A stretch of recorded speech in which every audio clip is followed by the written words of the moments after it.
I remember the day it all started, sitting in my truck, staring at the sign on my cabin's fence like it was some kind of sick joke. The sign, bright green and laminated, read, Cedar Ridge HOA Oversight Zone. Authorized personnel only. I laughed, but it wasn't a laugh of humor. It was the kind of laugh you have when reality hits you like a ton of bricks. This wasn't a mistake. This wasn't some random act. They were taking my cabin. The chain across my driveway wasn't a last-minute thing either. It was brand new, rust-proof, thick as hell. I stepped out of the truck, feeling the crunch of gravel under my boots as if the earth itself was telling me I didn't belong here anymore. Finn, my son, was still in the passenger seat, headphones on, blissfully unaware of the storm brewing outside. He had no idea that the place we had always called our sanctuary was about to become a battlefield. I didn't want him to know. Not yet. The envelope stapled to the sign was the first clue. It looked like something you get with school transcripts, all formal and bureaucratic. Inside, a typed notice. Parcel 42B is now under Cedar Ridge HOA management due to extended vacancy and community reintegration efforts. I had to read it twice. Community reintegration? What the hell did that even mean? It felt like I was reading some ransom note. Your property has been confiscated. Pay the price or get out. And that's when I saw her. Karen. Not just your typical HOA president, but the kind of woman who thinks a clipboard gives her the right to control your life. She rolled up in one of those beige golf carts with the Cedar Ridge logo slapped on the front, smiling like she had been waiting for me to show up. Can I help you, sir? She asked, all politeness and fake sweetness. I held up the envelope, not saying a word. She glanced at it like a hawk spotting prey. Oh, you must be Riker. We've been expecting you. We, the board. I didn't even blink. What board? She nodded toward the sign. Cedar Ridge HOA. We filed the annexation last quarter. You didn't respond to the notice. I didn't respond because I didn't live in an HOA. I had never agreed to it. Her chuckle was condescending. Well, technically, you do now. I stared at her, trying to make sense of the situation. You're telling me I lost my cabin to a hostile takeover by a homeowners association? We prefer the term community stewardship. Her words were smooth, like this wasn't even a big deal.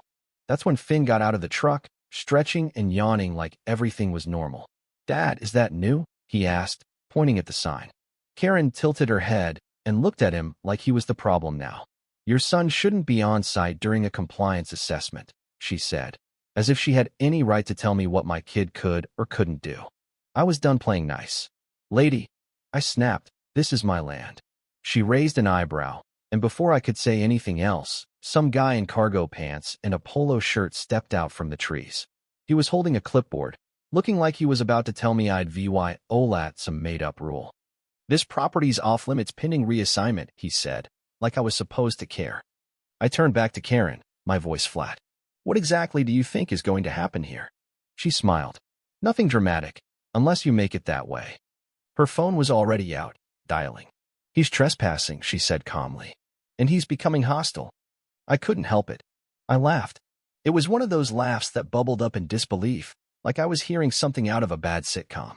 I'm about to become something else entirely, I muttered to myself. Then I heard a familiar voice. Dad. I turned to see Leo, Finn's best friend, holding up his phone, filming. I think they're live streaming this, he whispered. Karen noticed, her eyes flicking between Leo and me. She didn't say anything, just smiled. The kind of smile people wear when they know something you don't. That's when it hit me. This wasn't a misunderstanding. This was a strategy. The paperwork, the signs, the chain, all of it had been planned. They had been preparing for this. The HOA wasn't just trying to manage a community. They were trying to control me. I didn't sleep that night. I didn't even try. I stared at the ceiling of the motel room, listening to the hum of the old fan like it owed me an apology. The mattress sloped like someone had taken a sledgehammer to it. Somewhere down the hall, someone was watching a soap opera, their emotions turned up to 11. But me? I couldn't stop replaying it. The chain, the green sign, Karen's smug face, the feeling of being powerless on my own property. At 2:11 a.m., I sat up, turned on my laptop, and logged into the county property system. I didn't expect much, maybe some technicality, maybe nothing at all. But then I found it. My name was gone. The parcel ID 42B was still there, but the owner field? Changed. The HOA had taken it. No calls. No warnings. No lawyers. They had just erased me. The pop-up link below the property listing asked, Want to appeal? Click here. like this was some kind of customer service issue. I clicked it. A PDF opened with the appeal request packet. I stared at it, but my eyes wouldn't focus. My heart was beating too fast. My throat was dry. I felt trapped, not just by them, but by what I might do if this didn't end. The next day, I went to the county clerk's office. The waiting room smelled like stale coffee and old paper. I was already on edge, but when I handed over the parcel number, the woman behind the desk paused. She typed in the information, then stopped. "Oh, Cedar Ridge," she said, her tone shifting. "You're the fourth one this week." "Fourth what?" "Fourth person claiming their land got reassigned under community reintegration." She sighed, like she was tired of hearing it. "Most of them are veterans, off-grid types. They target people they think won't fight back." "Is it legal?"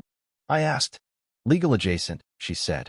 "They exploit zoning loopholes, file paperwork at 4:59 p.m. on a Friday, post a notice on some online board no one reads, and wait. It's not illegal, but it's not right either." That night, I got another VY sit. This time, a man in a navy windbreaker with HOA compliance written across the chest showed up with a cease and desist order. I took it but didn't open it. "What happens if I don't cease?" I asked. "There's a second fine, then legal escalation." "How many of these have you handed out this week?" I asked. "More than a few." The next day, I found a notice taped to my door: emergency compliance entry approved.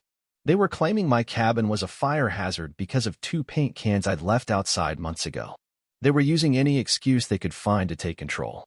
I opened the door slowly, not sure what I was going to find. But when I stepped inside, everything was exactly as I'd left it except for one thing.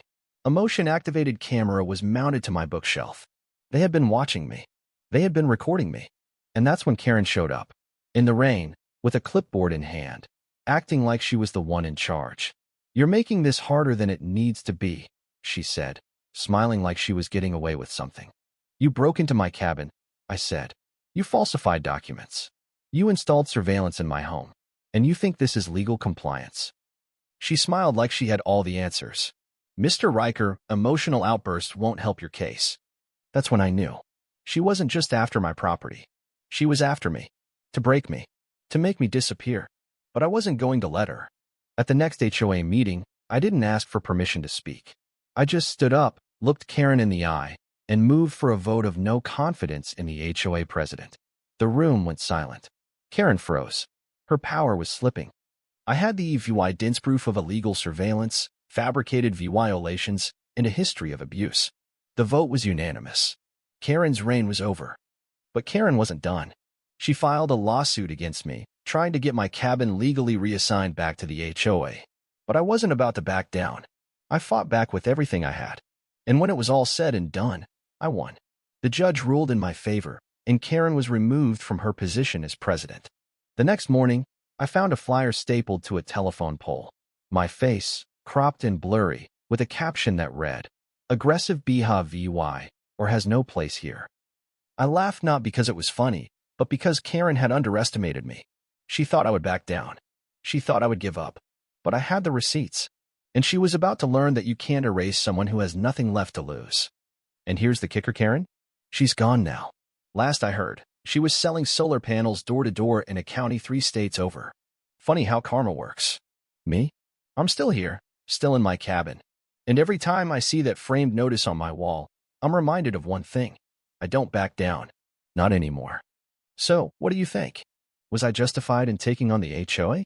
Or did I overstep? Drop your thoughts in the comments. I want to know what you think about standing up to power when it's trying to crush you. Let's talk.